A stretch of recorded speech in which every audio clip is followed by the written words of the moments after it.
2 years ago, Madison was sitting at her kitchen table, surrounded by a pile of stuff she'd just brought home from Target. Candles she didn't need. A pillow to replace a pillow that was perfectly fine. A kitchen gadget still in the box from the last kitchen gadget she'd bought and never opened. Her credit card statement that month showed $4,100 in charges. Her savings account showed $812. She was earning $63,000 a year. She'd been earning over $50,000 for 6 straight years. She had essentially nothing to show for it. That same week, Madison read about a Japanese system called Kakeibo, a budgeting method over 100 years old. The article mentioned something almost in passing. Japanese households had been using these same principles for generations. Grandmothers passing them down to mothers, mothers passing them down to daughters, quietly building wealth across decades using rules so simple they almost felt insulting compared to the financial advice Americans had been swimming in for 40 years. 12 months later, on the exact same salary, Madison had $19,400 in her savings account. Same job, same apartment, same paycheck, different operating system. This isn't a video about a side hustle. It isn't a video about giving things up. This is about 7 Japanese money rules built over more than a century, almost none of which have crossed into American culture, and what actually happens to your finances when you apply even 3 of them to a regular American paycheck. Japan's cultural relationship with money is almost the mirror opposite of America's. In the United States, wealth is performed. New car, new house, new wardrobe, posted online. Spending is celebrated. Visibility is the goal. In Japan, wealth is hidden. Displaying it is considered tasteless. Financial restraint isn't a sacrifice. It's a value. There's even a word for it. Tsutsumashi. It roughly translates to modestly reserved, and it carries deep social respect. The quieter you live in Japan, the more admired you are. In America, the quieter you live, the more people assume you're struggling. The U.S. Department of Agriculture estimates that American households waste between 30 and 40% of the food they buy. That's roughly $2,000 per household per year, thrown directly into the garbage. The Bureau of Economic Analysis tracks the U.S. personal savings rate every month. At the end of 2025, that rate sat at 3.6%. Americans, as a population, were saving about $3.60 for every $100 they took home. Japan's cultural default through these practices has historically targeted closer to 20%. That gap between 4% and 20% isn't a savings difference. It's a philosophy difference. And philosophies compound over decades into entirely different lives. Today, I'm going to show you exactly the 7 Japanese money rules that have built quiet wealth in Japanese households for over a century, why almost none of them have crossed into American culture, and what happens to your finances when you apply even 3 of them.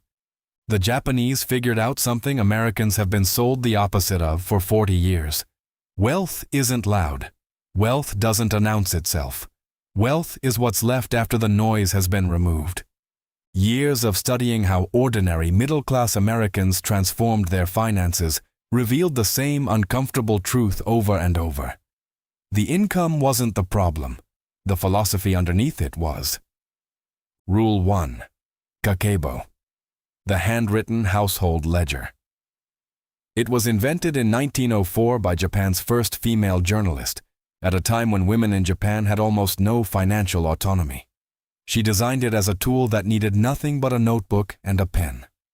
At the start of each month, you write down 4 things by hand. How much money is coming in, how much you need for fixed expenses, how much you want to save, how much you have left to spend. Then, every single day, you write down what you spent and sort each purchase into one of 4 buckets. Needs, wants, culture, unexpected. That's the entire system. It sounds almost too simple to work. That's exactly why it does. When you tap a card and a number flashes on a screen, your brain barely registers it. When you sit down at night and physically write DoorDash, $42, once. Your hand is telling your brain something the app never could. You chose to spend $42 on food delivery. That was a want. Not a need, not culture. A want.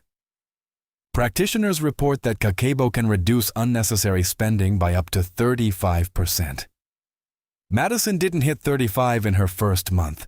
She hit about 22, which on her salary was roughly $1,100 saved in a single month from a $3 notebook. Rule 2. Mottainai. The deep shame of waste. There's no direct English translation, which is part of why most Americans have never encountered it. Mottainai is an emotional response, almost a moral feeling, of discomfort when something useful is wasted, discarded, or undervalued. In Japanese culture, wasting a resource, whether it's food, fabric, money, or time, is considered close to morally wrong. Contrast that with America, where waste is structurally embedded in the consumer economy. Americans replace smartphones every 2 to 3 years on devices engineered to last 4. We throw away furniture when we move instead of taking it with us. The USDA estimates the average household loses roughly $2,000 a year on food that's never eaten. Rule 3. Hara hachi. Eat until you are 80% full. This principle comes from Confucian teaching and is practiced widely in Okinawa, which has one of the highest concentrations of people over 100 years old in the world. The idea is simple. Stop eating when you feel about 80% satisfied, instead of 100%. The financial translation of Hara hachi is even more powerful than the literal one. You live on 80% of your income. If you earn $4,200 a month after tax, you live as though you earn $3,360. The remaining $840 goes to savings and investments automatically. You don't touch it because it doesn't exist in your spending reality. Over 30 years at average market returns, the difference between a 4% savings rate and a 20% savings rate on a $60,000 salary is roughly $1.2 million. Rule 4. Chokin. Save first, spend what remains. The literal translation is simply savings, but in Japanese financial culture, it represents a specific habit. The first thing that happens when money enters your account is that a portion of it leaves immediately into a savings or investment vehicle. The spending happens with whatever remains. This is the opposite of how most Americans operate. The typical American pattern is earn, spend, and hope something is left at the end of the month to save. Almost half of American credit card holders carry a balance from month to month. According to the New York Federal Reserve, total American credit card debt crossed $1.28 trillion at the end of 2025.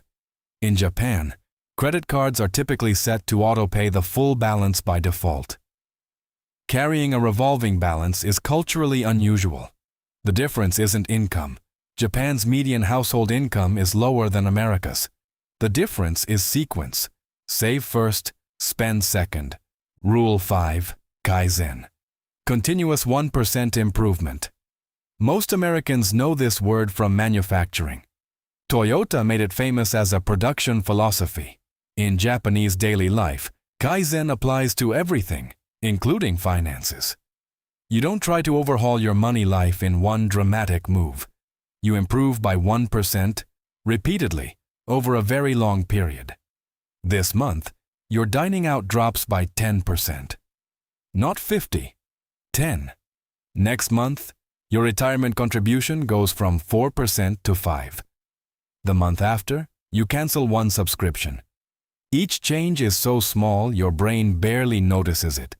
12 months of Kaizen, stacked, produces a completely different financial life than the one you started with.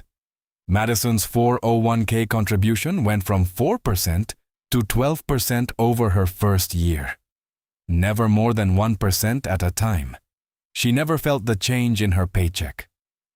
Rule 6. Wabi-sabi. Beauty in imperfection. This is one of the most profound Japanese philosophical concepts And it's the direct antidote to the consumer culture that drives most American spending. Wabi-sabi is the appreciation of things that are imperfect, worn, or incomplete. A cracked bowl that still holds soup. A wooden table with scratches that tell the story of 100 family dinners. A sweater with a small mend on the sleeve. In America, imperfection is a reason to replace. Scratch on the phone. New phone. Scuff on the shoes. New shoes. Couch cushion slightly flattened. Time to browse the catalog. The consumer economy depends on your dissatisfaction with things that still work. Wabi-sabi invites you to find satisfaction in them. Americans spend roughly $9,500 a year on the categories most driven by aesthetic dissatisfaction. Apparel, home furnishings, consumer electronics. A wabi-sabi mindset that reduces that spending by even 25% reroutes over $2,000 a year into investments. Over 25 years at average returns, that's roughly $180,000 built from a philosophy of appreciating what you already own. Rule 7. Hansei, honest self-reflection. This is the last rule, and it's the one that holds all the other 6 together. Hansei is a Japanese practice of sincere, rigorous self-examination. It's not self-criticism. It's not guilt. It's an honest review of what you did, what went well, what didn't, and what you'll do differently. In Japanese schools, children practice Hansei. It's embedded in the culture. Applied to finances, Hansei is the monthly review that closes the Kakeibo loop. You sit down once a month, look at what you spent, look at what you saved, and ask yourself 3 questions without judgment. Did I meet my savings goal? What purchases brought me genuine value? What would I do differently? This 10-minute monthly practice is the single most important rule on this list, because without it, the other 6 are just words. With it, they compound. 12 months after Madison opened her first Kakeibo notebook, her savings account had crossed $19,000. She hadn't started a side hustle. She hadn't asked for a raise. She hadn't given up coffee or stopped eating out. She had simply changed the philosophy underneath every dollar that moved through her life. Same job, same paycheck, same apartment. The income wasn't the variable. The operating system was. So when you look at your own bank statement at the end of next month, ask yourself the harder question. Not, how much did I earn? But what philosophy was operating underneath every dollar I spent? Because that's the only number that compounds. Japan figured this out over 100 years ago. The rules survived world wars, economic collapses, natural disasters, and cultural transformations because they work. They work because they're built on something deeper than tactics. They're built on respect for money as a resource, respect for yourself as the steward of that resource, and the quiet discipline to protect both. 12 months from now, you might be sitting at the same kitchen table. The credit card statement will either look like it always has, or it will look like something Madison's looked like at the end of her first year.